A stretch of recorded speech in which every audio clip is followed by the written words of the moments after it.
Então, pessoal, na verdade, deixa eu explicar. Acho que vocês, não é todo mundo que estava aqui, né, na reunião da semana passada, então só vou dar um plano de fundo para vocês, um plano de fundo.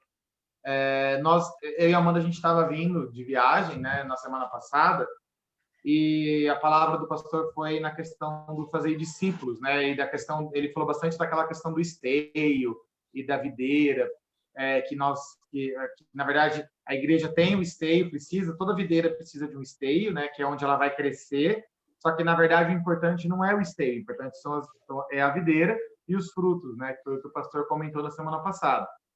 E nós, nesse intuito, a gente estava tentando ver, nossa, o que a gente pode fazer, o que eu e a Amanda, a gente pode colaborar junto para o crescimento da videira, para o crescimento da igreja, não querendo ser mais um esteio, mais um peso para vocês, né? A gente não quer ser mais um compromisso que vocês, né, tem que ficar vindo toda semana e tudo mais, mas é algo para a gente compartilhar junto, para a gente estudar junto a palavra, para a gente realmente estar junto naquilo que é mais gostoso, que é aprender e crescer na fé. Então, esse é o intuito, tá? É a gente compartilhar junto.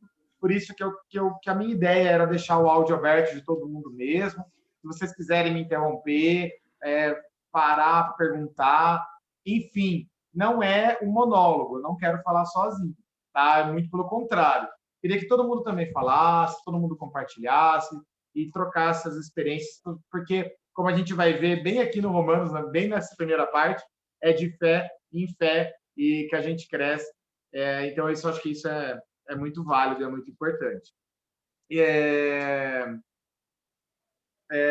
Acho que tá dando tudo certo aí, amor? Tudo certo, pessoal. É que eu tô um pouco preocupado ali com o lado da Amanda, né? Porque ela tá do lado do computador, mas eu vou deixar ela ali. Não quero, fica tranquilo. Bom, pessoal, eu dei uma tarefinha pro pessoal de casa. Eu sei, deixa eu só compartilhar um pouquinho com vocês também o que aconteceu comigo com Romanos, né? Romanos é um livro que me fala muito ao coração. O santo aqui, para não me deixar mentir, nós fizemos um discipulado de Romanos há um tempinho atrás, eu não lembro mais quanto tempo, mas não foi tanto tempo assim não, santo. Não, mano, só. Acho que foi 2015, 2014, por aí, velho. Nossa, faz tempo, então. Mas é um livro que eu estudei no seminário algumas vezes, acho que foi 2 vezes que eu fiz essa matéria no seminário, e é um livro que eu acho que é muito rico. E é um livro que, apesar de muita gente achar um livro difícil, tem uns termos complicados, umas coisinhas que às vezes dificulta, mas eu acho que quando você estuda mesmo, procura base, procura autores, procura entender melhor, ele é um livro riquíssimo, riquíssimo. Muitos, na verdade, autores falam que ele é o livro mais importante, na verdade, do Novo Testamento no caráter teológico, no que se trata da doutrina, o livro de Romanos. Então, acho que por isso que eu quis trazer o livro de Romanos para a gente estudar junto. Eu dei uma tarefinha para o pessoal também na semana passada. Da semana passada, quem está aqui, acho que é só a Ivete, né, Ivete? A Ivete, o David e a Bruna. O David e a Bruna já entraram? Eu não vi ele ainda. Ali. Legal. Não estou vendo todo mundo. Eu dei uma tarefinha para o pessoal. Eu não sei se o pessoal conseguiu fazer, mas eu dei uma tarefinha. Quem puder fazer isso, o livro de Romanos ele tem 16 capítulos, tá? Se você parar e ler o livro de Romanos, do começo ao fim, você vai gastar na faixa de 1 hora, mais ou menos. E é muito interessante, é uma coisa boa a se fazer. Eu dei isso de tarefa para quem estava na semana passada. Ler o livro de Romanos do começo ao fim. Eu não sei se vocês tiveram a oportunidade. Vocês conseguiram fazer isso, Beth, David? Não que eu esteja cobrando, mas só perguntar para vocês se vocês conseguiram e qual foi a reação de vocês de ler esse livro do começo ao fim. Eu consegui capítulos assim, lendo, escrevendo, né? E ouvir. 1 hora, realmente, também de áudio. Você consegue ouvir em 1 hora. Sim. E você conseguiu fazer isso sem parar, Ivete? Ou você teve que ir parando? Sim, consegui. Você percebeu um raciocínio do começo ao fim? Você conseguiu pegar isso? essa ideia que o livro, na verdade, é uma coisa só? É uma construção do começo ao fim? Continua, né? É isso que é legal. Quando você lê o livro de Romanos, você percebe que ele, na verdade, é uma continuação. Ele não é que nem o livro de Coríntios, que são temas colocados. Ele é uma construção de raciocínio. Por isso que, às vezes, você pegar Romanos e for lá no capítulo 8, no capítulo 6, às vezes vai ficar um pouco difícil de você entender, porque você não entendeu, às vezes, o começo do livro de Romanos. Então, é legal construir mesmo essa ideia. Então, se vocês puderem, quem não conseguiu fazer, faça isso, mas do começo ao fim, tá? Sem parar. Lê o livro de Romanos pelo menos uma vez, para tentar entender o que Paulo está querendo dizer no livro de Romanos. Né?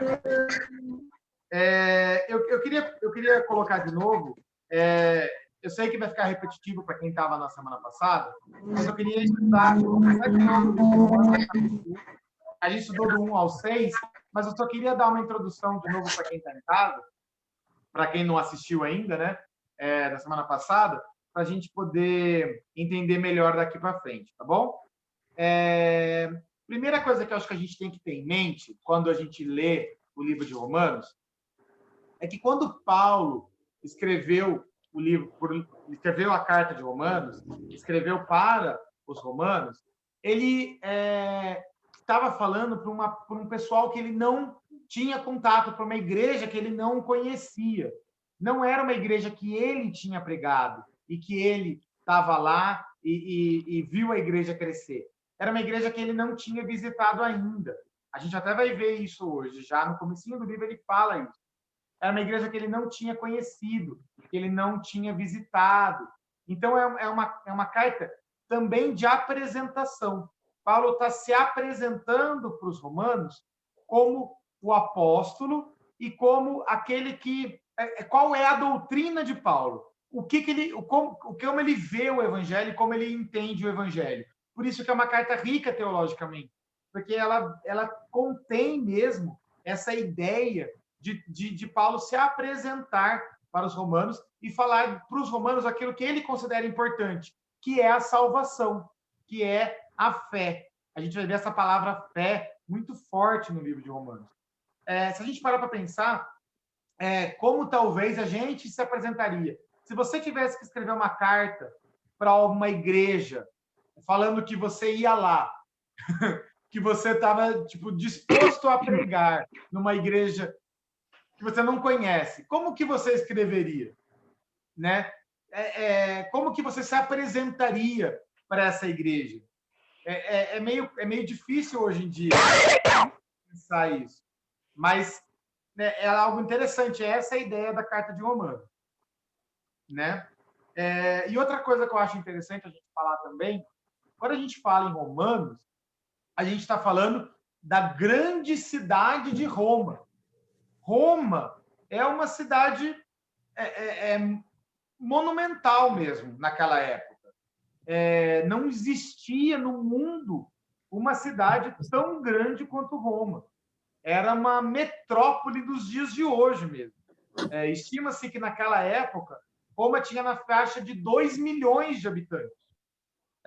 Eu não sei hoje qual cidade tem 2 milhões de habitantes, mas comparando com Bauru, na época que eu saí de Bauru, tinha 400 mil habitantes. Tem isso ainda hoje em dia, né? Uns 400 mil habitantes. Então, vamos colocar aí que Roma eram 5 Baurus, né? Eram 5 vezes o tamanho de Bauru. Não compara com uma cidade que nem São Paulo, né? Mas, para a época, é uma metrópole gigantesca. E aí Paulo estava falando para essa igreja, olha a importância dessa carta mesmo, para essa cidade tão importante, né, da época. Né? Alguém queria compartilhar, eu queria deixar aberto, alguém queria compartilhar alguma primeira impressão que tem sobre Romanos? Quando a gente fala Romanos, assim, o que passa pela cabeça de vocês?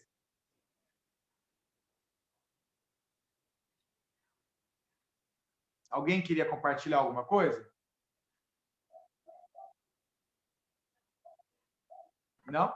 Então, nos dias atuais, quando você fala Roma, é catolicismo, né?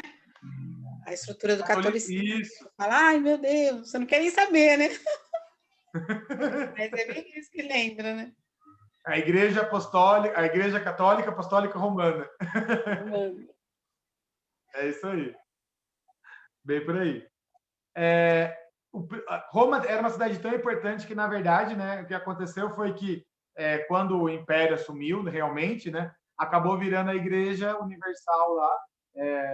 E aí era o Papa de Roma, o Bispo de Roma, foi considerado o Papa, né? Que foi essa a ideia deles lá. Que na verdade, o Papa é o Bispo de Roma, né? De tão importante que a cidade realmente era. Mas vamos ler, então, a Bíblia. Eu queria... Amor, pode colocar a tela. Eu vou compartilhar com vocês uns slides que eu elaborei para ficar mais fácil para vocês acompanharem o estudo, tá bom? Mas vocês podem continuar compartilhando, pode continuar falando, tá bom? Vocês estão conseguindo ver aí os slides? Pessoal, se vocês Sim. Coisa que vocês querem colocar, vocês também podem mandar aqui para a gente no chat, né, no bate-papo. Se quiser colocar algum questionamento, eu puder estar ajudando, tá bom? Mas pode falar também, às vezes é legal a gente compartilhar, tá bom? E bom, quem tá usando o Zoom aí, dá para apertar aí para levantar a mão, daí é legal que não atrapalha e aparece um sinalzinho. Verdade. Isso mesmo, Sam. Valeu. Eu sou Obrigado o técnico por de TI. nos expor a tecnologia. Eu sou o técnico de TI da reunião. Beleza. O que é, amor? Tudo bem? Não, acho que a dona Iracema não conseguiu conectar lá. Ah, tá. Da Play, nós vamos ler aqui o texto. Eu queria ler de 1 a 17. Eu vou ler na minha versão, você acompanha na sua aí, por favor, tá bom? A minha versão é a NAA, tá bom? Então, eu vou ler do 1 ao 17. Paulo, servo de Cristo Jesus, chamado para ser apóstolo, separado para o evangelho de Deus, que ele, no passado, prometeu por meio dos seus profetas nas Escrituras Sagradas. Este evangelho diz respeito a seu filho, o qual, segundo a carne, veio da descendência de Davi e foi designado Filho de Deus com poder, segundo o Espírito de Santidade, pela ressurreição dos mortos, a saber, Jesus Cristo, nosso Senhor. Por meio dele viemos a receber graça e apostolado por amor de seu nome, para a obediência da fé entre todos os gentios. Entre estes se encontram também vocês que foram chamados para pertencerem a Jesus Cristo. A todos os amados de Deus que estão em Roma, chamados para ser santos, que a graça e a paz de Deus, nosso Pai, e do Senhor Jesus Cristo esteja com vocês. Em primeiro lugar, por meio de Jesus Cristo, dou graças ao meu Deus por todos vocês, porque a fé que vocês têm é proclamada no mundo inteiro. Pois Deus, a quem sirvo em meu espírito, no evangelho de meu filho, no evangelho de seu filho, é minha testemunha de como nunca deixo de fazer menção de vocês, em todas as minhas orações, pedindo que em algum tempo, pela vontade de Deus, surja uma oportunidade de visitá-los, porque desejo muito vê-los, a fim de repartir com vocês algum dom espiritual, para que vocês sejam fortalecidos, isto é, para que nos consolemos uns aos outros por meio da fé mútua, a de vocês e a minha. Quero que vocês saibam, irmãos, que muitas vezes me propus a ir visitá-los, no que tenho sido até agora impedido, para conseguir algum fruto igualmente entre vocês, assim como também tenho conseguido entre os outros gentios, pois sou devedor, tanto a gregos como a bárbaros, tanto a sábios como a insensatos. Por isso, quanto a mim, estou pronto a anunciar o evangelho também a vocês que estão em Roma, pois não me envergonho do evangelho, porque é o poder de Deus para a salvação de todo aquele que crê, primeiro do judeu e também do grego, porque a justiça de Deus se revela no evangelho, de fé em fé, como está escrito: o justo viverá por fé. Amém? Amém. Qual que é a primeira impressão de vocês desse texto? que vocês percebem assim, de diferente? Alguma coisa chamou a atenção?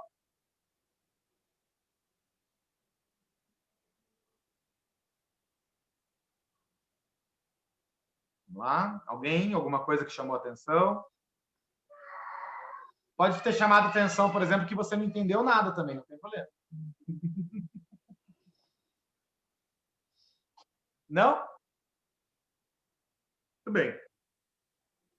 Ó, eu vou fazer o seguinte, então. Eu vou fazer a exposição e de algumas coisas que me chamaram a atenção, tá bom? Pode passar aí, amor. Abre lá, vamos acompanhando versículo a versículo. Tá. Ó, do capítulo, eu nomeei de 1 a 6 como Paulo e o Evangelho, tá? Na verdade, essa parte da carta de Romanos é a introdução mesmo da carta. É meio que Paulo está falando assim, né? Eu sou Paulo. Quem é Paulo? Foi o que a gente estudou na semana passada. Pode dar play aí, amor? Pode dar play, não, né? Pode passar o slide. São os 2 primeiros versículos que falam, que estão dizendo ali que a carta foi escrita por Paulo, né? Servo de Jesus Cristo. O que me chamou a atenção nesse texto foi a palavra. Eu achei servo e a palavra apóstolo nesse primeiro versículo. Para mim, são 2 palavras extremamente opostas. Uma palavra é a palavra doulos, escravo. E a outra palavra é a palavra realmente que é só do Novo Testamento. E é uma palavra que tem a ver com autoridade, tem a ver com liderança mesmo do Novo Testamento. É só usada para um grupo específico, que são aqueles que viram a Cristo morto, que viram a Cristo ressurreto, que acompanharam, né, que foram discípulos do Senhor. Então, é um grupo específico. E aí Paulo fala, né, que ele é escravo de Cristo, apóstolo também. Então, ele se apresenta como essas 2 figuras. Eu sou tanto escravo quanto eu sou apóstolo, aquele que tem autoridade. Eu estou falando aqui como apóstolo, mas eu também sou escravo de Jesus Cristo, separado para o Evangelho. E aqui, no versículo 2, também o que chama a atenção é ele citar o Antigo Testamento, né? Qual o Evangelho que Paulo é separado? A palavra, não sei se vocês sabem, mas essa palavra separado, a origem dessa palavra, separado, é a mesma origem da palavra fariseu. E Paulo está meio que citando. Lembra que Paulo era fariseu? Paulo era um fariseu muito zeloso ainda, né? Quando a gente vê lá em Atos a história de Saulo, né? E aí ele fala que agora ele é fariseu, mas ele é fariseu para o Evangelho de Deus, né? Ele é separado para o Evangelho de Deus. Eu coloquei uma citação aqui, deixa a Amanda abrir a citação para mim. A citação é do John Stott. Ele diz assim: o que nós temos para repartir com outros não é nem uma miscelânea de especulações humanas, nem mais uma religião a ser adicionadas que já existem. Aliás, nem se trata de uma religião. É o Evangelho de Deus, a boa nova do próprio Deus para o mundo perdido. Né? Então, Paulo se coloca aí como o separado para o Evangelho de Deus. Ele não era separado para uma religião nova, não era separado para nada, nada dessas especulações, dessas filosofias que tinham muito na época, né, dos gregos. Mas o que Paulo foi separado foi realmente para o Evangelho de Deus, né? Aquilo que o próprio Criador fez para salvar o mundo seu criado, né? Para salvar aquilo que ele criou e se perdeu. Pode voltar aí, amor? E aí ele cita, como eu disse, o Antigo Testamento, né? Ele fala sobre os profetas. Então, o que Paulo está falando, na verdade, ele está falando sobre o evangelho que ele vai falar na carta de Romanos.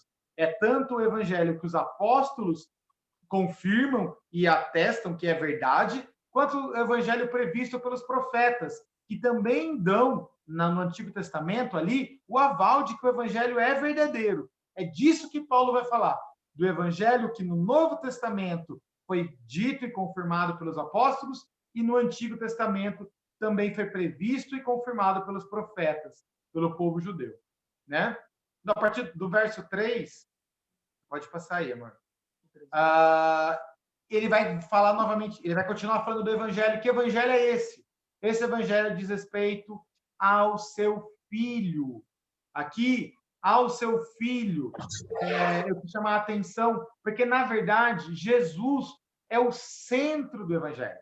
Aqui já Paulo já dá de cara, né, que o evangelho é de Deus, mas que Jesus é o centro. Eu acho que é uma citação de Martim Lutero, pode colocar, se eu não estou enganado, é uma citação de Martim Lutero, isso. Lá em 1515, ele disse assim, aqui, ele estava falando sobre esse versículo, tá? Aqui se escancaram as portas para a compreensão das Escrituras Sagradas. Ou seja, que tudo deve ser entendido em relação a Cristo. Martim Lutero disse em 1515, né, que a chave para entender a Bíblia é ver tudo com Cristo sendo o centro. Essa é a ideia, né? O Evangelho diz respeito a Jesus Cristo. Pode voltar aí.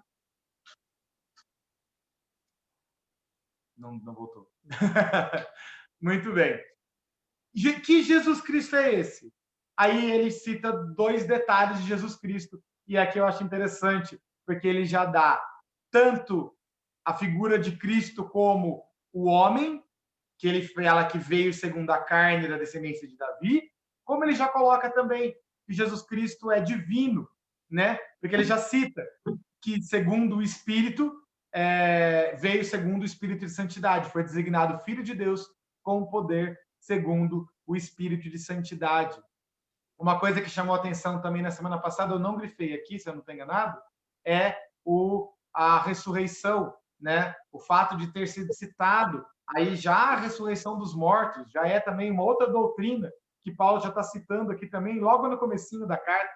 A gente está nos 4 primeiros versículos e Paulo já citou um monte de verdades, um monte de coisas importantes que a gente tem que saber, que é a base para o Evangelho, que é a base para entender a salvação. Na verdade, a gente vai estudar a salvação, mas é a salvação desse Evangelho, não é outra coisa, é o Evangelho de Jesus Cristo, né? Essa é a ideia aqui, né? Aí eu achei interessante também, o Bifei pode colocar, amor, que nesse simples versículo, esses simples 2 versículos, ele fala sobre o nascimento de Cristo, sobre o ministério de Cristo, que fala aí, né, que ele foi designado Filho de Deus com poder, né? O poder a gente vê lá no seu ministério sendo revelado, quando ele expulsava demônios, quando ele curava enfermos, quando ele falava com autoridade, fala sobre a ressurreição e fala também sobre o reinado, né? A saber quem? Jesus Cristo, o quê? Nosso Senhor, né? Ele já cita também essa questão, eu achei interessante que nesses 2 versículos ele fala sobre o nascimento, o ministério, a ressurreição e o reinado de Cristo já. É simples, mas ele já cita essas 4 coisas. Eu achei bem interessante. Eu estou indo muito rápido, vocês estão conseguindo me acompanhar? Tá. Eu estou indo muito rápido, né? Muito bem.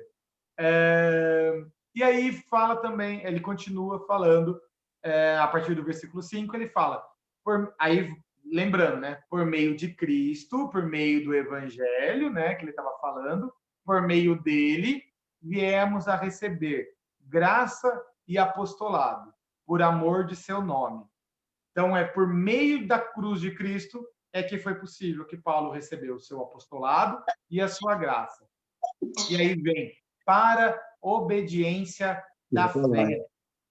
A obediência da fé, eu queria chamar a sua atenção aqui, porque se você, a primeiro momento, quando a gente lê, principalmente em português, você pode entender que essa obediência da fé, a fé pode ser entendida como um conjunto de doutrinas.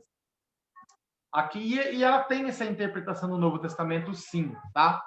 Mas essa palavra, esse texto no original, ele não tem um artigo. Então, não é obediência de a fé, tá? Então, obediência, seria obediência de fé.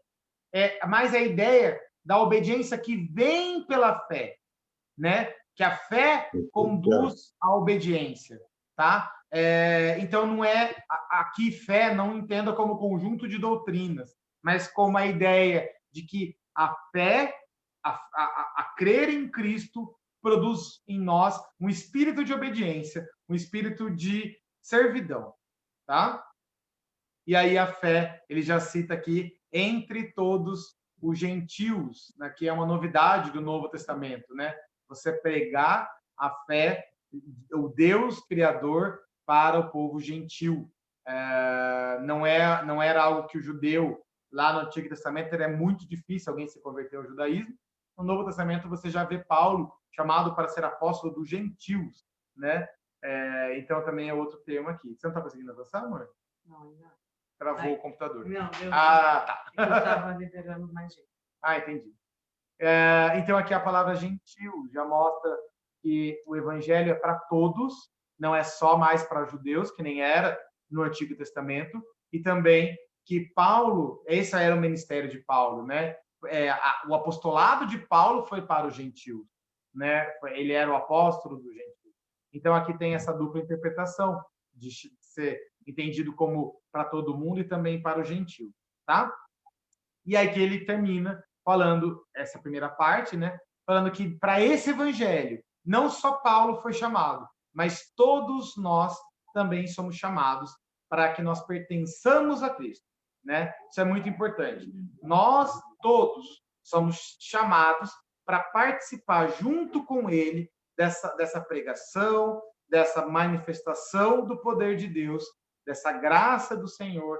Então, Paulo aqui já se apresenta. Se você pegar esses 6 primeiros versículos, você já tem uma base doutrinária muito grande, de muita coisa importante, que Paulo já bate de cara. É isso que eu sou, é assim que eu penso, é isso que eu vou falar para vocês. É desse evangelho que eu fui chamado, que é Jesus Cristo. E é Jesus Cristo homem, Jesus Cristo Deus. Jesus Cristo que veio de Davi, Jesus Cristo que tem o espírito de poder. Tudo isso está resumido nesses 6 primeiros versículos. Eu fui um pouquinho mais rápido aqui, porque até aqui a gente já tinha ido semana passada, tá bom? É só para vocês pegarem aqui até o ponto que eu já tinha conversado na semana passada. Agora, aqui eu fiz um resuminho de coisas importantes que eu acho que a gente já tem nesses 6 primeiros versículos.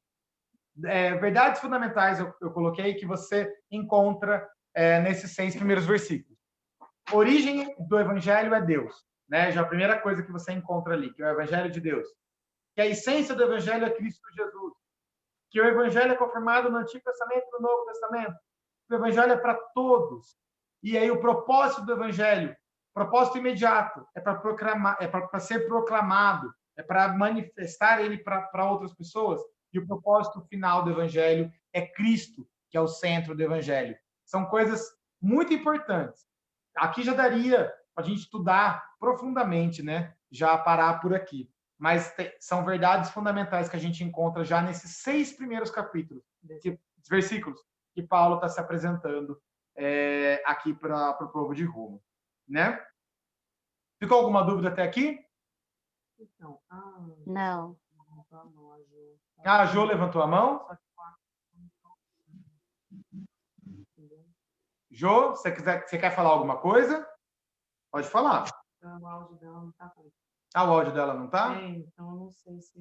Ô, Jo, não sei se você está tentando falar com a gente, mas seu áudio não está conectado.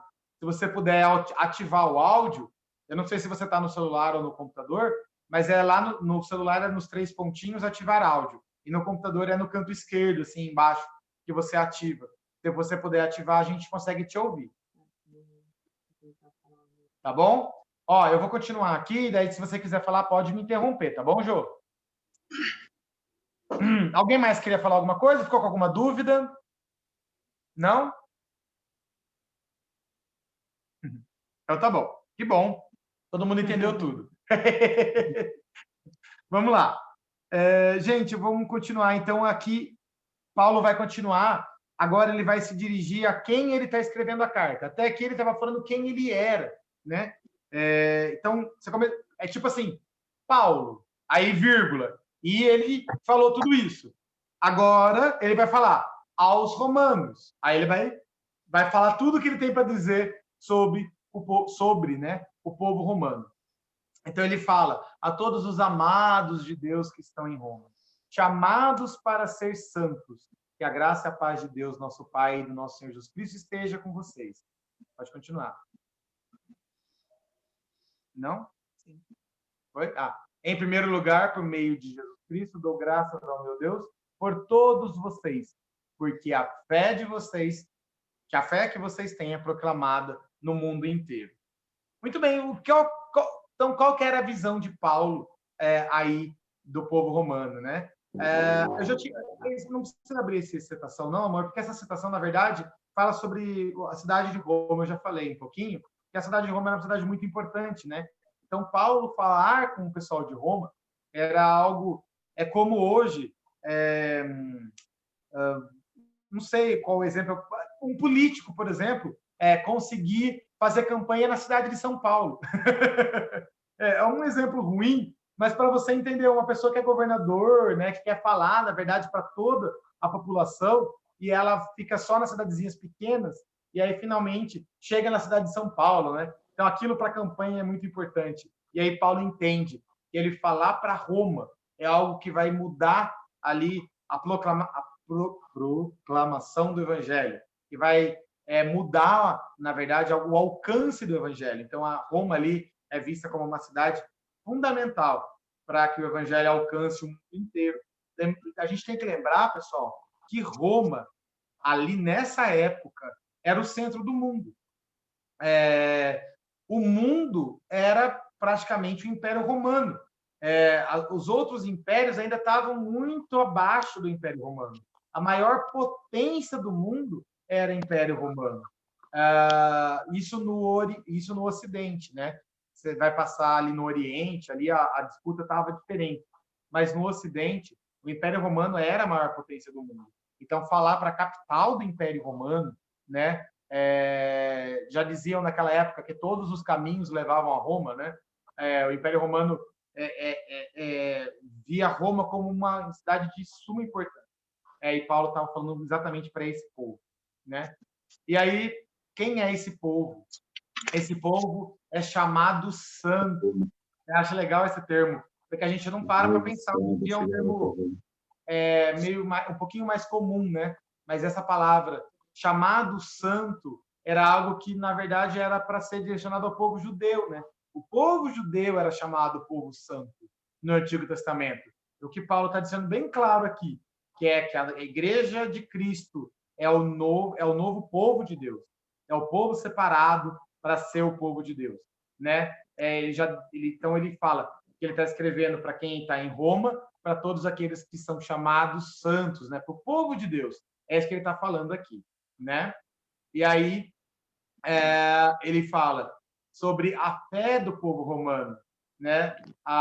E ele fala que a fé deles era proclamada no mundo inteiro. E aqui, esse versículo, pessoal, tem talvez uma dupla interpretação, tá? Você pode pensar que, você pode entender que ele está falando sobre as conversões que eram, na verdade, divulgadas por todo mundo. Então, você imagina assim, cada igreja que abria em Roma, todo mundo sabia, entendeu? Porque era uma cidade muito importante. Então, a fé deles era divulgada por todas as cidades, que era considerado o mundo inteiro ali, né? Todo o Império Romano era o mundo deles. Então, você tem que entender isso, né? Claro que o japonês não sabia da fé do romano, porque não chegou no Japão o Império Romano. Mas ali, né, no Império Romano, a fé, talvez as conversões que aconteciam em Roma, chegavam e eram divulgadas em todos os lugares. Ou mesmo que a prática de fé do povo, da igreja de Roma, era conhecida e proclamada entre todas as outras igrejas. Talvez seja isso que Paulo esteja querendo dizer. Eu, particularmente, eu acho mais plausível que Paulo está falando sobre as conversões, né? Talvez a igreja de Roma não era uma igreja tão forte assim nessa época, né? Depois se tornou uma igreja muito forte. Mas aí é uma suposição, tá bom, gente? A gente não pode concluir isso pelo que a gente está vendo aí, mas existe essa dupla interpretação, para que vocês possam ficar sabendo também sobre o que esse texto está falando, né? E aí ele continua falando sobre o povo romano. Ele fala, pois Deus a quem sirvo em meu espírito, no Evangelho de Deus, é minha testemunha de como nunca deixo de fazer menção de vocês em todas as minhas orações. É que eu acho interessante, né? Paulo está dizendo assim, que ele orava pelo povo de Roma, e ele orava por um povo que a gente sabe que ele não conhecia.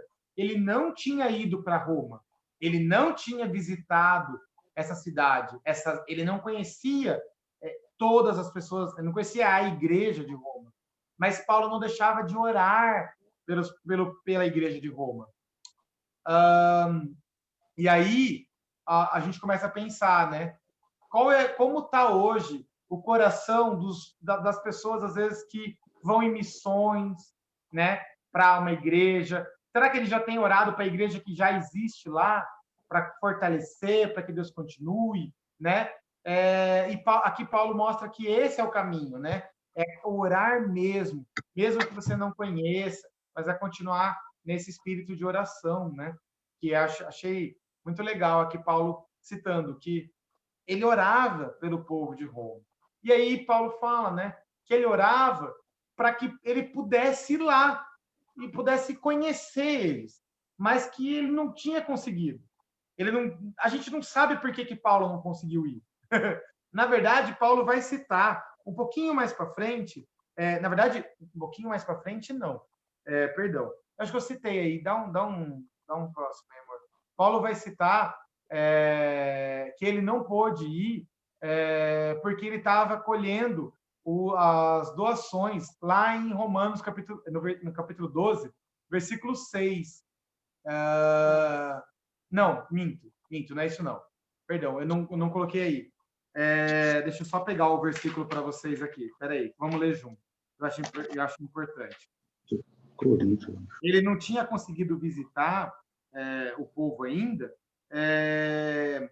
provavelmente porque ele estava colhendo, né, ali as doações do povo que tinha sido feita para Jerusalém. Ele estava colhendo essas doações ali na Ásia, para um povo que estava sofrendo lá em Jerusalém. Então, ele não pôde ir até Roma. Se você parar para pensar no mapa, a Ásia, onde Paulo estava ali, provavelmente em Corinto, fica bem no meio. De um lado é Jerusalém e do outro lado é Roma. Então, Paulo estava indo para um lado oposto ao lado de Roma. Ele não poderia realmente passar em Roma se ele tivesse indo para Jerusalém.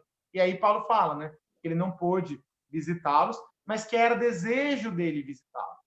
E aqui chamou muito a minha atenção esse texto. Repartir com vocês algum dom espiritual. Alguma versão aí traz alguma palavra diferente, alguma coisa diferente no verso 11? Tem algumas versões aí que falam um pouquinho diferente. Principalmente a RA, Revista Atualizada. Alguém tem a Revista Atualizada e pode ler também? O verso 11? O verso 11, isso. Tá, é dom espiritual também. Então, mas ele não fala repartir, né, seu sábio? Ele fala outra coisa. A fim de repartir convosco algum dom espiritual, para que sejais confirmados. Repartir também? Eu tinha pegado uma versão, eu não lembro se era RA, eu achei que fosse RA, mas não era.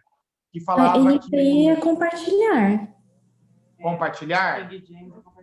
King James também, a Amanda falou que é compartilhar, ela está ali.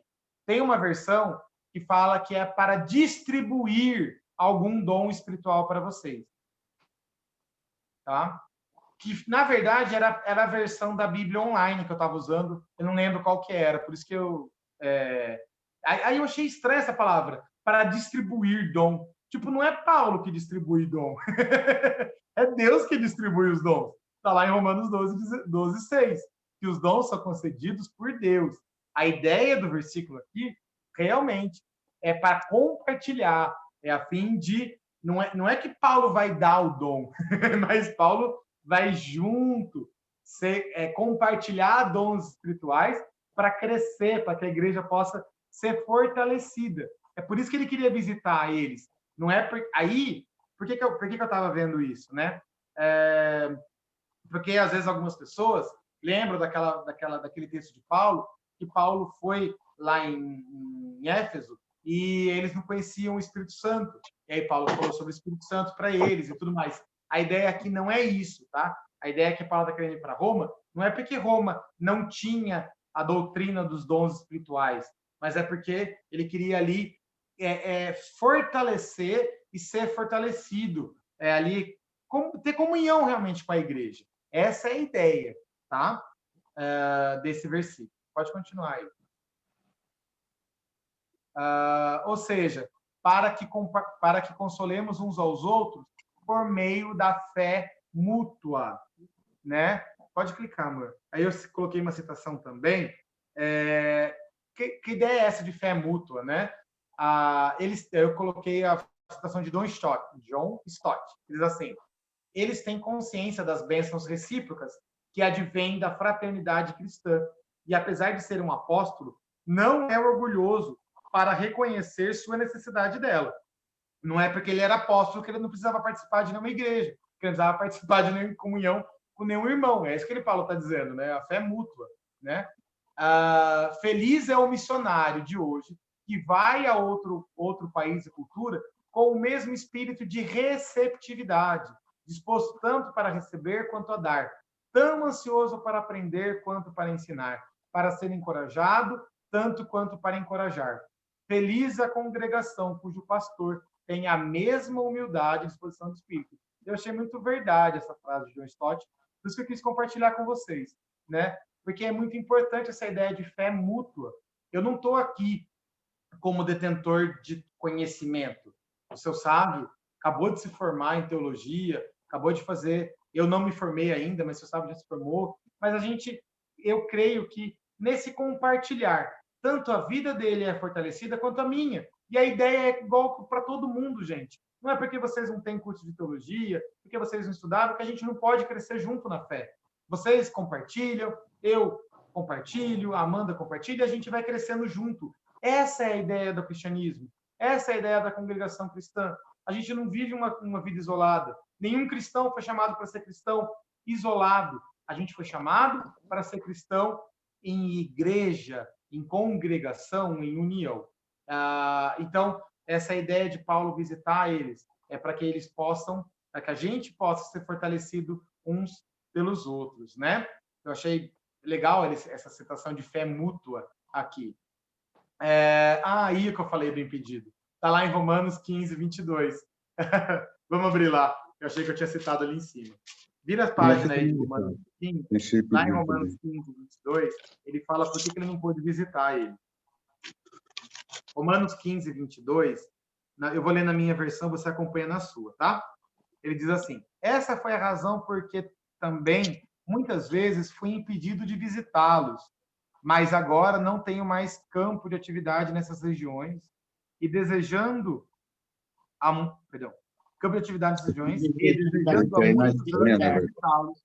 Penso em fazê-lo quando em viagem para a Espanha, pois espero que, de passagem, eu possa vê-los e que vocês me encaminhem para lá, depois de eu ter primeiro desfrutado um pouco da companhia de vocês. Mas agora, por isso que ele não foi, mas agora estou de partida para Jerusalém. Lembra que eu falei para vocês que era do outro lado? Jerusalém é do outro lado, se a gente considerar que ele está em Corinto, que é o mais provável aqui, tá?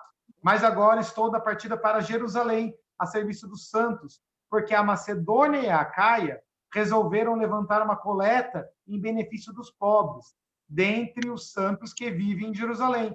Isso lhes pareceu bem e, de fato, lhes são devedores, porque se os gentios têm sido participantes dos valores espirituais judeus, devem também servi-los de maneiras materiais. Então, essa é a ideia de que Paulo estava coletando ali as ofertas da Macedônia e da Acaia para levar para Jerusalém. Então, ele não tinha como ir para o outro lado. O outro lado era o outro lado mesmo. E a gente tem que pensar que ali era uma viagem de 30 dias para chegar em Jerusalém e 30 dias do outro lado. Então, não tinha como ele dar uma passadinha em Roma para chegar em Jerusalém. Era longe. Né? Muito bem, vou passar aqui. Aí ele fala aqui também, né? Quero que vocês saibam, irmãos, que muitas vezes me propus a visitá-los no que tenho sido impedido, para conseguir algum fruto igualmente entre vocês. Qual que era a ideia de Paulo? A ideia de Paulo era ali de ajudar a igreja de Roma a crescer. ajudar a igreja de Roma a se fortalecer e colher frutos, né?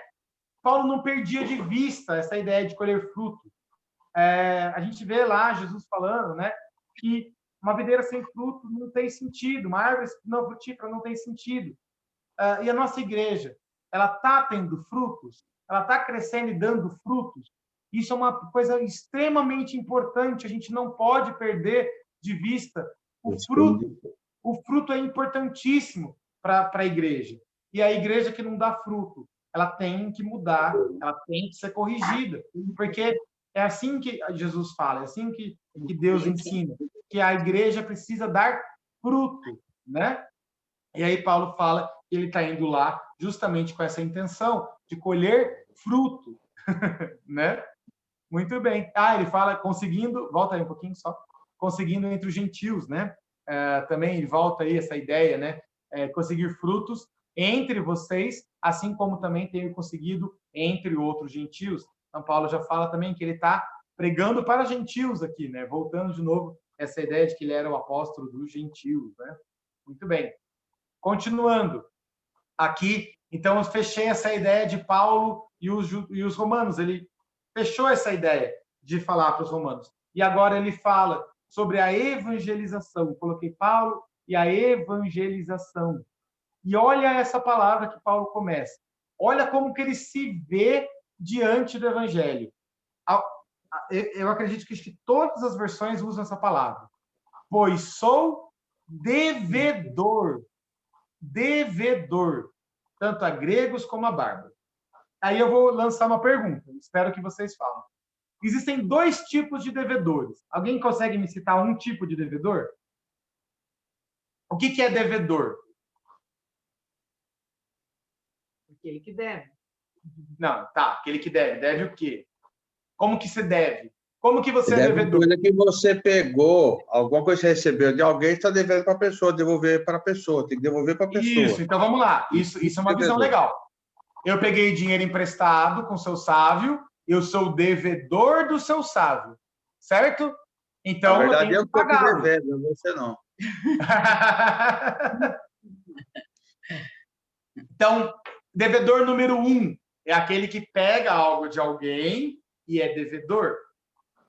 Devedor número 2, alguém consegue pensar num outro jeito de você ficar devendo? Se alguém faz alguma coisa para você, daí você, tipo, fica obrigado. Você fala, tipo, obrigado, alguma coisa, tipo, você ganhou alguma coisa muito valiosa e você se sente em débito com a pessoa. Em débito, isso. Mas eu vou classificar esse, Raquel, como a mesma coisa. Porque fazer alguma coisa, vamos considerar que seja pegar alguma coisa emprestado também. Fica devendo para a mesma pessoa. Mas eu vou dar um outro exemplo. Alguém consegue pensar num outro jeito que você está devendo? Não? Se alguém conseguir pensar aí, é legal. Ó, pensa assim. O seu sávio me dá um dinheiro e fala para mim, Keijon, entrega esse dinheiro para Amanda. Eu me tornei um devedor? Não. Eu estou devendo dinheiro para Amanda, não estou? Não. Não seu, mas Claro você que está eu tô. devendo uma obrigação. Tem Se eu não dei o dinheiro para Amanda, eu não estou devendo? Tá devendo, tá. Se a Amanda sabia que eu tinha pegado esse dinheiro com o senhor e não dei para ela, ela vai me cobrar, não vai? Keijo, me paga o dinheiro que você pegou, que era para mim. Não necessariamente ela me deu esse dinheiro, mas, né, eu estou devendo para ela. E essa visão do evangelho eu achei sensacional. Paulo, ele era devedor tanto a Deus, porque Deus lhe deu a graça e ele estava devendo, né, a Deus esse favor, que nem a gente colocou. Mas Deus deu para ele também uma missão de levar o evangelho para os outros. Aquilo que ele recebeu, ele tinha que passar. Então, Paulo era devedor aos gregos, aos bárbaros, aos sábios, aos insensatos. Por quê? Porque Deus lhe deu uma coisa que não era só dele, que ele tinha que levar para outras pessoas. Que ele tinha que continuar compartilhando. Então, essa ideia de devedor eu achei muito interessante. Por isso que Paulo se via devedor. E aí, eu queria convidar você a pensar. Você já se viu como devedor do não salvo? Você está devendo, a gente está devendo para ele o evangelho. A gente está devendo, porque Deus nos deu o evangelho para levar para eles. Deus não deu para ficar só com a gente. Deus deu para levar para eles. Então, quando a gente não está levando, a gente se torna devedor. Né? Vocês entenderam meu raciocínio? Faz sentido? Sim, faz sentido. Muito bem. Então, o que Paulo está falando, que ele se viu devedor, tanto a gregos quanto a bárbaros, tanto sábios quanto a insensatos. Desculpa, alguém levantou a mão aí? Não, pessoal. Não? Ah, tá. Muito bem. Por isso, quanto a mim, estou pronto para anunciar o evangelho também para vocês que estão em Roma.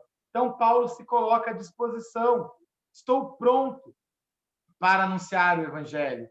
A boa nova de Deus é para se repartir, não é para ficar, é para se repartir. É isso que Paulo está nos ensinando aqui. Ele está falando, na verdade, para o povo de Roma, mas a gente consegue aprender aqui essa ideia de que o evangelho é para se repartir, não para ficar só com a gente. E aí ele cita o verso 16, não me envergonho do evangelho. Aqui eu coloquei uma interrogação. E eu queria que vocês compartilhassem. Há motivos para a gente ter vergonha do evangelho? Mas aí eu queria perguntar mais uma coisa. A gente tem vergonha do evangelho? Será que a gente manifesta vergonha do evangelho? E eu fiquei pensando, gente, motivo não há. Só que a gente vive numa sociedade, às vezes, que ser evangélico, ser cristão, tem um olhar totalmente diferente. Eu não sei se faz sentido para vocês, mas para mim faz muito. Às vezes a gente é taxado de tonto, de pessoa que não pensa, pessoa que não né, seu sábio. A gente estava conversando um pouquinho sobre isso não, né? Sobre a questão do espírita, né? O espírita, às vezes, é muito desse lado científico, que eles estudaram, e às vezes eles veem a gente como, assim, eles são, assim, estão no caminho, mas eles não pensaram ainda. Tem essa visão da gente, que a gente é tonto, né? E às vezes a gente falar para alguém que a gente é cristão, a gente tem medo dessa reação, né? De que vão olhar para a gente e falar que a gente é tonto, que a gente é bobo, né? Por isso que às vezes a gente não fala. Mas a ideia que Paulo está falando aqui não tem motivo para se envergonhar, que ele não se envergonha do evangelho. Por quê? Porque o evangelho é o poder de Deus para a salvação de todo aquele que nele, todo aquele que crê. Porque o evangelho não tem motivo para se ter vergonha, porque na verdade é a manifestação de Deus, né, para todo aquele que crê. Eu lembro quando a gente fez o Vida Total na igreja, quando a gente eu não lembro mais quantos dias foram, acho que é mais de um dia, se eu lembro bem, né? É sexta, sábado e domingo, normalmente. Obrigado, sexta-noite, sábado dia inteiro e domingo é reunião e saída para evangelizar. Muito bem. Mas eu lembro que quando a gente ia sair, a ideia, desde o primeiro dia, você sabe que você vai sair para pregar o evangelho de porta em porta. Uma bênção. Glória a Deus. Isso. Não, é muito bom. Mas aquilo, às vezes, para quem nunca fez, aquilo vai criando uma certa angústia, um medo, uma vergonha. Como é que eu vou bater na porta da pessoa? Né? Enfim, criou um certo medo em mim. Mas depois que você vai, você percebe como aquilo é gostoso, como aquilo edifica, tanto a você que está falando, quanto a pessoa que está ouvindo. Então, é essa a ideia, né? Que o evangelho você não deve ter vergonha do evangelho, mas o evangelho é para ser falado, é para ser anunciado, né? E aqui Paulo fala, né? E aqui às vezes a gente fica chocado. Tanto, primeiro para o judeu, que evangélico é esse, né? O evangelho é para todo aquele que crê. Primeiro para o judeu, depois para o grego. Aí a gente fala, a gente é o grego, né? A gente pegou a sobra. Na verdade, né? A ideia foi anunciado para o judeu ali rejeitou o evangelho e ele chegou até nós. Está lá em Atos 13:46. Eu vou abrir aqui rapidinho para ler, mas é essa a ideia que Paulo está citando aqui, né? Ó, Atos 13:46 diz assim: era necessário. Deixa eu ver se. Não, comecei depois. Então, Paulo e Barnabé, falando ousadamente, disseram: era necessário pregar a palavra de Deus primeiro a vocês, mas como vocês a rejeitaram e se julgaram indignos da vida eterna, e se julgam indignos da vida eterna, eis que nos voltamos para os gentios. Então, essa é a ideia, né? Paulo pregou para os judeus e eles rejeitaram, e aí foi para o grego. Mas o judeu também tem, né, como ser salvo. Basta ele crer. Né? Essa é a ideia aí, tá bom? E aí, eu queria finalizar com o verso 17. E aqui, o verso 17, pode dar um clique aí, amor? Ele é chamado pelos estudiosos de o texto. Eu nunca tinha visto essa expressão, mas eu vi ali Stott citando isso, e depois eu fui ver o Moody também fala que ele é o texto. Eles citam esse texto como o mini-evangelho, né? A ideia... Mini-evangelho não, desculpa, mini-evangelho é 3,16. Como a doutrina do evangelho está contida nesse texto. Muito bem, o que diz no verso 17? Porque a justiça de Deus se revela no evangelho, de fé em fé, como está escrito, o justo viverá pela fé. Que justiça de Deus é essa? O que é a justiça de Deus? A justiça de Deus, ela pode ser entendida como 3 coisas diferentes, tá? Como o atributo divino, Deus é justo, então é essa justiça de Deus de atributo divino, ou como a ação divina de tornar justo, tá? Então, essa ação divina de intervenção salvadora é essa justiça de Deus, ou como a conquista divina, ou seja, como a ideia de que Deus revela a sua justiça através do Evangelho, né? Na ideia de ele ser uma coisa, um genitivo ali da palavra, uma justiça que provém de Deus, essa é a ideia, né? E aqui, essas 3 coisas, na verdade, elas são o Evangelho mesmo. É tanto o atributo de Deus, quanto a ação divina, quanto a conquista divina. A gente não precisa escolher um dos 3. Na verdade, essa ideia de justiça de Deus é as 3 coisas, tá? E a justiça de Deus, as 3 coisas, tanto Deus justo, como Deus que provém a justiça, como o Deus que faz as ações para que se tornem justos, essas 3 características elas se manifestam na cruz de Cristo, elas se manifestam no Evangelho. As 3 coisas estão reveladas no Evangelho. Então, você mostra como o Evangelho é importante ali para a manifestação da justiça de Deus, né? E aí pode colocar. E aí continua como de fé em fé. Gente, o que é de fé em fé? De fé em fé? Como assim de fé em fé? Vocês já pararam para pensar? O que é de fé em fé? Pode dar um enter aí. Aí eu coloquei quatro interpretações que a gente pode fazer de fé em fé. Você pode pensar como de fé em fé, ou seja, da fidelidade de Deus até a fé do homem que recebe, de fé em fé, né? O evangelho de fé em fé, da fé de Deus, da fidelidade de Deus até a fé do homem. Ou o evangelho de fé em fé, ou seja, de um nível de fé para outro nível de fé. De fé em fé, de fé em fé. Ou da divulgação da fé, de um cristão para outro. Do seu sábio que pregou o evangelho para mim, a minha pessoa que preguei o evangelho para outro. Ou seja, de fé em fé. Ou do começo ao fim. Da primeira fé à última fé. Do começo ao fim. De fé em fé. E por que não? De tudo isso, de todos eles.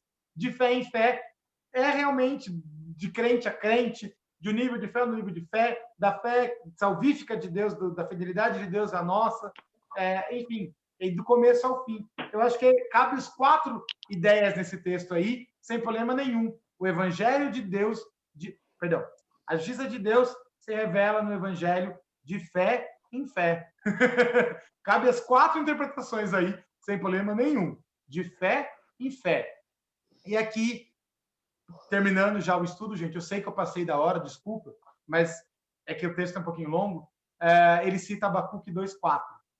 E ele fala, a citação de Abacuque, que é um pouco diferente. Se você preparar para ver o que está escrito lá em Abacuque, ele fala que o justo viverá pela fé, ele vai se manter vivo pela fé, né? Deus, lá em Abacuque, ele fala sobre as coisas que estão acontecendo, mas pode ficar tranquilo, porque o justo vai ser preservado pela sua fé. Mas aqui, Paulo está dizendo também para nós, né? Ele está citando a fé que salva. É a fé, como a gente vai ver em Romanos, é a chave, a palavra-chave do Evangelho. É a fé que salva. E o justo vai viver, vai viver eternamente, né? Essa é a ideia. Vai ser salvo pela fé. Essa é a citação lá de Abacuque 2:4, tá? Eu acho que pode passar aí, mano, mas já acabou. Eu queria falar uma coisa. Claro. Desculpa, eu só sobre a questão da justiça, a justiça de Deus também, ela é importante quando você vê que a justiça dele se aplicou na morte de Cristo. Então, quando Jesus estava morrendo na cruz, Deus estava aplicando a justiça com o pagamento, né, do pecado com o derramamento de sangue. Então, a justiça de Deus foi cumprida no Evangelho.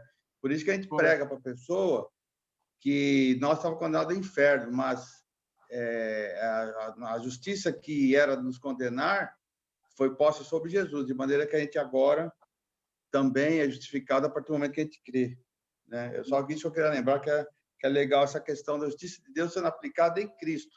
Quer dizer, alguém tinha que morrer e pagar o pecado nosso, mas Jesus morreu no nosso lugar. Amém? Exatamente. Esse é o atributo de Deus, né? Deus era justo, ele precisava que a justiça fosse cumprida, né? Tinha uma pena, alguém tinha que pagar essa pena, porque ele é justo, é o atributo dele, né? É a justiça divina. Então o Evangelho revela que Deus permaneceu justo, né? Ele não mudou, ele não deixou de ser justo por ter perdoado os nossos pecados, né? Não, mas na verdade ele imputou o nosso pecado em Jesus Cristo na cruz. Por isso que ele se manteve justo e mesmo assim ele perdoou os nossos pecados, porque ele cumpriu ali na morte de Cristo, na cruz de Cristo, a justiça dele. Muito bem colocado, seu sábio. Legal. Alguém ficou com alguma dúvida? Alguém queria compartilhar mais alguma coisa? Fica à vontade, pode falar, tá, gente? O microfone, acho que de todo mundo tá aberto, né, amor? Não, ainda assim, tem gente não, mas assim, só liberar o microfone que vocês conseguem falar. Ok, John, quando você falou aqui do não me envergonho do Evangelho, no versículo 16, eu lembrei muito de um trecho do que a gente pegou um DVD do Peregrino lá na igreja, bem antiguinho, e eu deixo lá no carro para ir ouvindo enquanto dirigindo, né? E é interessante, tem uma hora que eles vão para, se não me engano, para a Feira das Vaidades, e tá o peregrino, que é o cristão, e o fiel.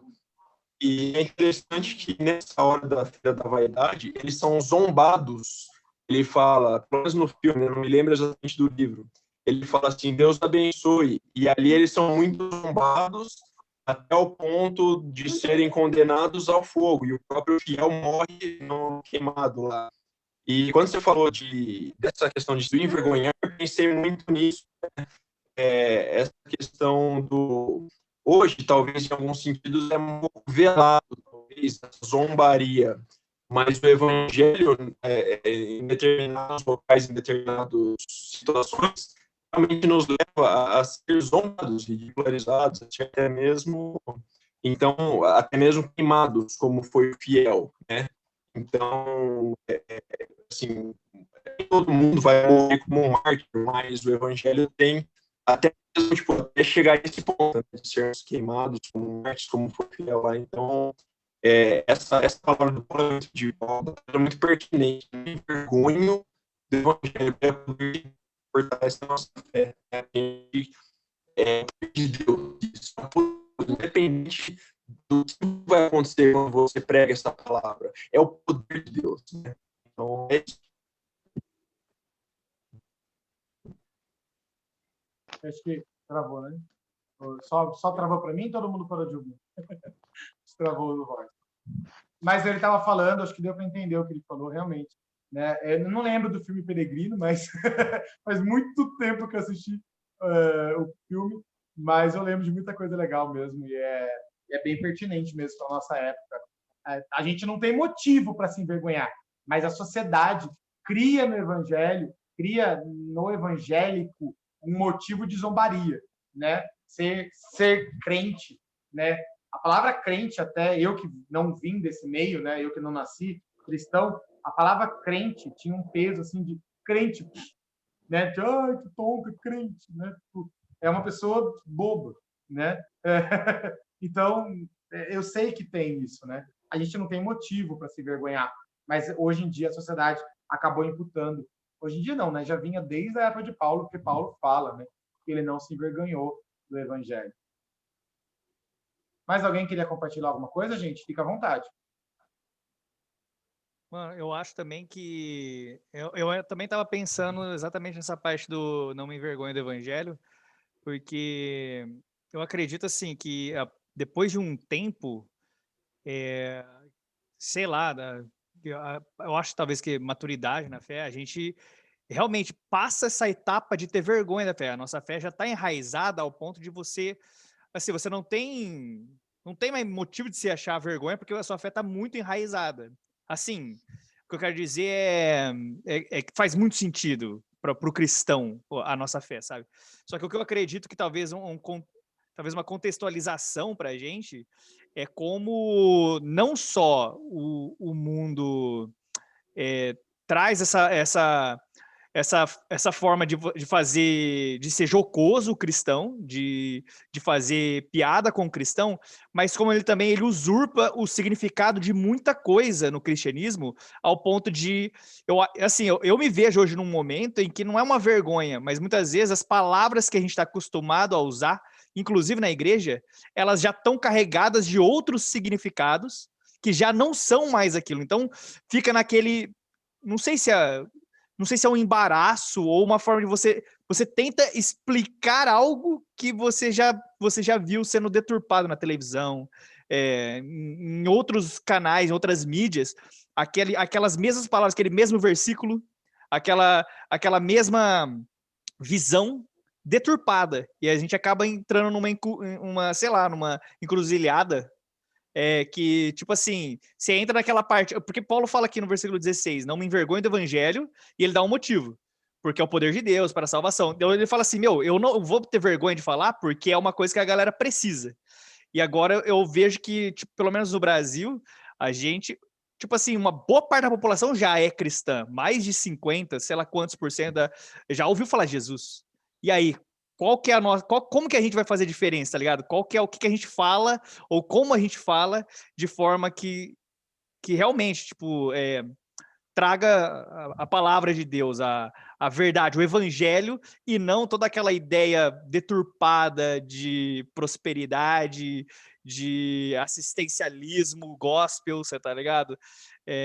Que traz, sabe? Então, não sei, isso que eu fiquei pensando bastante dessa vez, porque na primeira vez que a gente fez esse estudo aqui, eu nem tinha me tocado nisso. Acho que eu ainda tava muito naquela vibe da vergonha ainda. Só que hoje eu já vejo que, tipo assim, até no trabalho, tá ligado? Com os amigos. Eu já falei várias vezes, e agora já fica, tipo assim... E agora, mano? Como que eu consigo falar aquela mesma coisa que ele já ouviu e que ele já faz piada, inclusive, porque ele já cansou de ouvir, você tá ligado? E eu falo, mano, mas aquilo é uma verdade, tá ligado? Aquilo é uma verdade, e aí, tá ligado? Como que eu uso outras palavras? Ou como que eu demonstro sem palavras, não sei, sabe? Sim. Não, mas infelizmente isso realmente é algo muito vivo, porque é muito, muito real.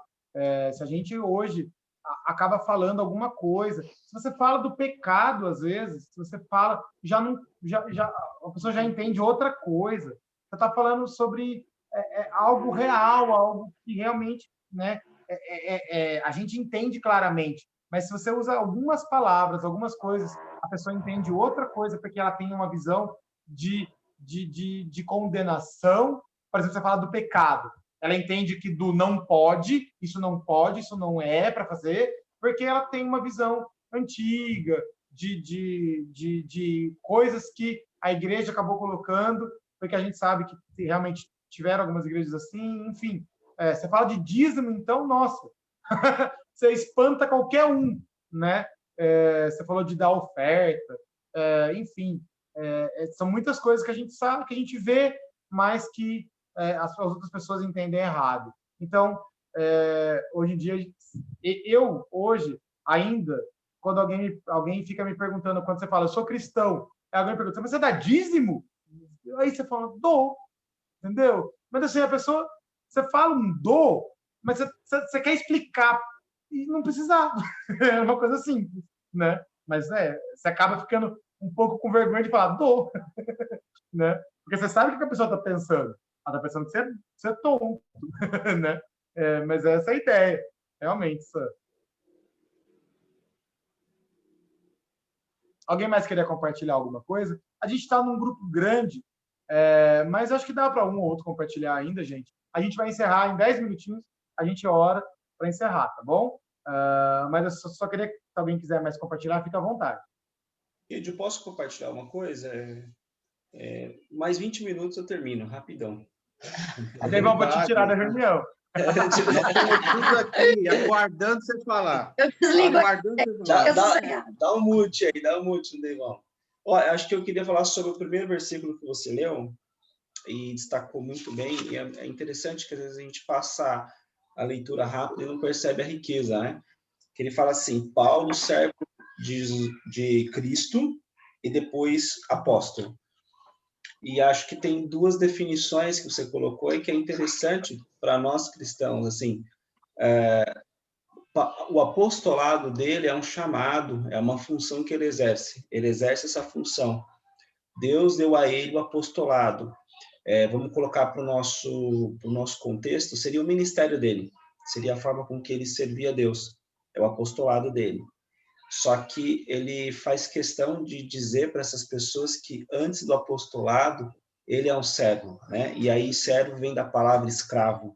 Ele vai dizer em Coríntios que ele é um escravo de Cristo, né? Em outra carta vai dizer que é escravo de Cristo. Então, quando ele fala isso, acho que é muito importante para a gente trazer hoje, né? Antes de qualquer ministério, antes da função que a gente exerce, seja o escravo, seja o servo. Ele coloca escravo por ter sido comprado, né? Porque a ideia do escravo na época é alguém que foi comprado, ser escravo, né? Ele era comercializado. Então, eu fui comprado por Cristo. E hoje exerço, então, o meu apostolado. Exerço, então, a função que Deus me deu. Eu acho que isso é importante, porque às vezes a gente liga no automático e vincula o nosso cristianismo a uma função que a gente exerce. A gente exerce uma função na Crescentinhas, mas será que você pode exercer uma função e não ser servo de Cristo? Aí essa é uma reflexão, né? Às vezes você está muito ligado na função e não em ser o servo, em ser o escravo. Eu acho que é isso que é a diferença do ministério do Paulo, né? Toda essa diferença, acho que essa diferença ele faz questão, então, de relevar, de escrever e de revelar, né? Antes de exercer, eu sou, né? Eu sou o servo de Jesus Cristo. Então, eu queria só falar que achei muito, muito legal essa quando você dividiu ali no primeiro slide, né? Eu falei, nossa, faz todo sentido, né? Todo sentido. Era só isso, Keidião, show de bola. Não, só foi 5 minutos. E o próprio Jesus nos diz, né? Ele lavou os pés dos discípulos, mostrando ali, apesar de ser Deus, né? Como aquele que serve, o primeiro a servir, né? Ele deu exemplo. Então, às vezes a gente esquece de servir, né? A nossa função, na verdade, é de servir, é de estar ali para servir. E aí, a gente volta naquela ideia do devedor, né? Será que a gente está servindo, está sendo devedor para o não cristão, para aquele que ainda não conhece a Cristo? Quando a gente lembra disso, né? Eu sou devedor, a minha função é servir, por maior que você seja, né? Você começa a entender um pouco mais, e eu acho que isso dá essa noção de obrigação, de urgência de se falar, de se pregar o evangelho. Eu acho isso muito legal mesmo, David. Show de bola. Comentário. Muito bom. Beleza. Gente, de verdade, eu queria conversar com todo mundo, eu queria dividir, compartilhar, seria muito gostoso, mas a gente não tem tempo, eu não quero prender vocês aqui até meia-noite, 1h da manhã. Mas assim, que fica o meditar. Semana que vem, chamar isso para semana que vem, nós vamos falar sobre pecado, sobre coisas que são erradas, que a Bíblia deixa claro. Então, nós vamos falar sobre isso. Queria convidar vocês para participarem. 8h30, de novo, a gente está aqui reunido. Se vocês quiserem, não gostaram de uma coisa, tem uma ideia, olha, Cadion, faz assim que vai ser melhor, faz assado, vamos, a gente está junto nessa ideia, tá? Então, não tem nada fechado, não tem nada formatado já que não possa ser mudado. Vamos aí, está tudo disponível para a gente poder, junto, fazer esse estudo, esse compartilhar. Semana que vem, se tudo der certo, vamos também dividir um pouco, para a gente orar um pelos outros. O Zoom tem essa função de dividir em grupos menores, para a gente poder orar um pelos outros. Então, também nós vamos fazer isso, só que a gente não conseguiu habilitar isso ainda, a gente vai fazer isso semana que vem, tá bom? Então, espero vocês na semana que vem. Quem ergueu a mão? Eu estou erguendo aqui, que é do senhor que aperta o botão para aparecer a mãozinha. Vai no dedo aqui. Apareceu. Na minha mão aqui, mas tem um botão também, não sei onde que está. Não, é rapidinho, porque a Ione já está também dormindo. Não, é o seguinte, se você já tem o pedaço da Bíblia que você vai falar.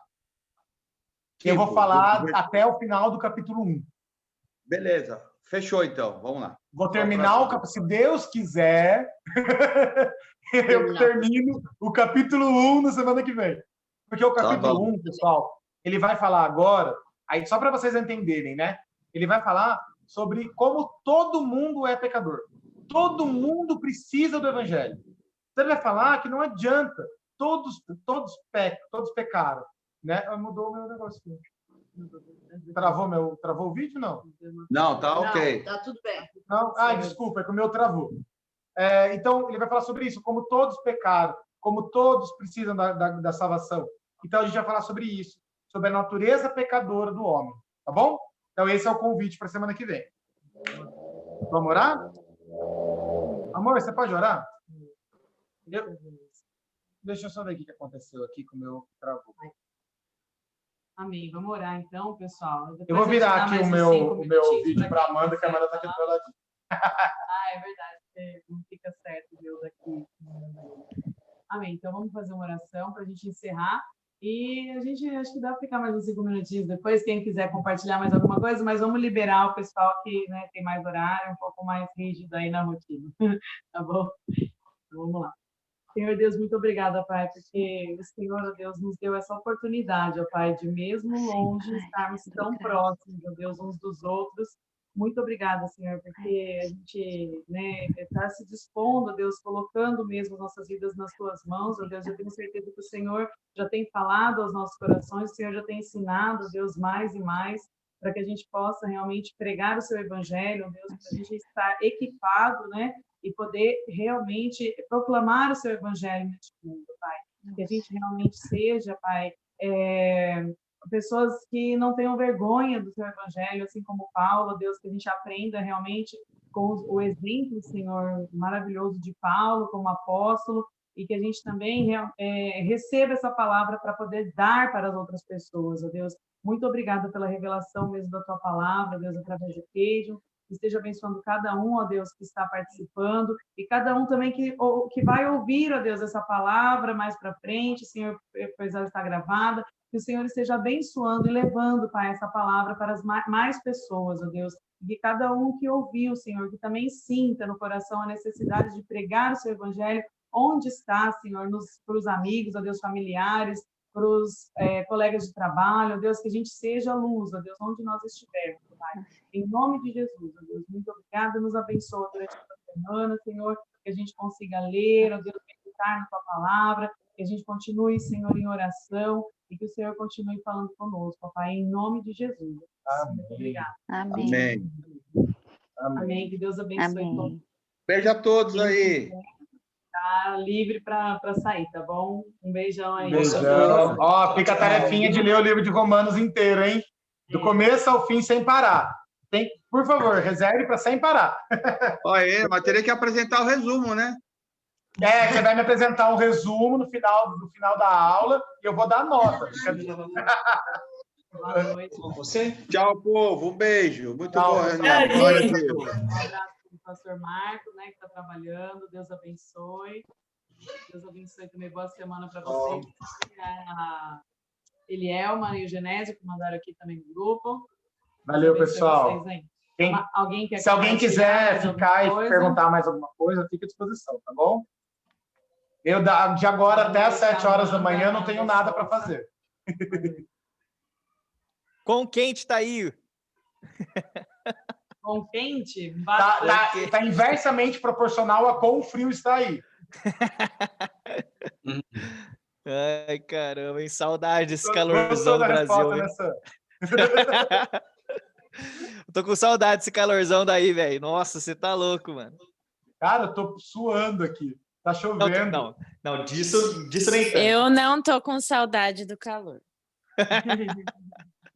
Raquel do céu, mas você tá num frio aí que só Jesus na causa, hein? É bom, deve ser O bom, pior, né? mano, então, parece que esse inverno aqui não tá muito pesado, você tá ligado? Tipo assim, não tá fazendo as temperaturas que a galera tava esperando, não. Já estamos em janeiro e eu acho que a gente ainda... Tipo, hoje não fez menos 10. Fez menos 10 hoje, B?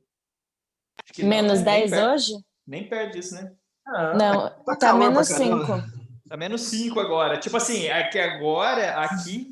Menos 5 Consegue dar lá. uma mutada aí, Bi?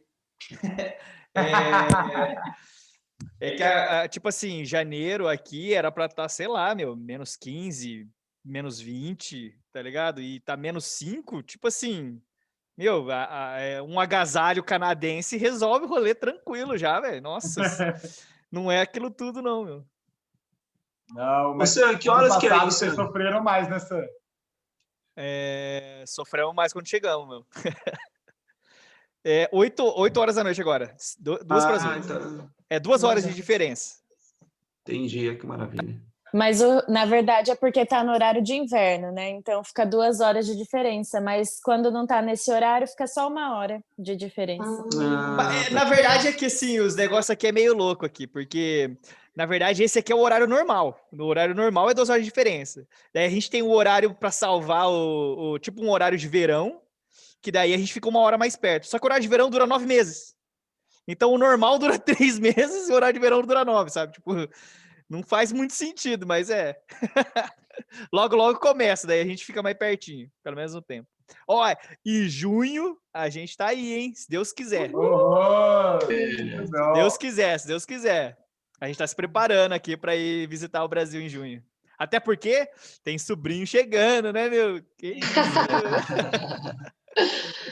Gostoso. Show de bola. Muito bom, muito bom. Estamos esperando ansiosos.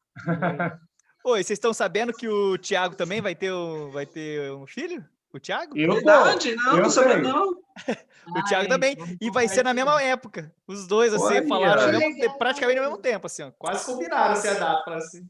E se o Thiago quisesse contar, agora todo mundo já tá sabendo.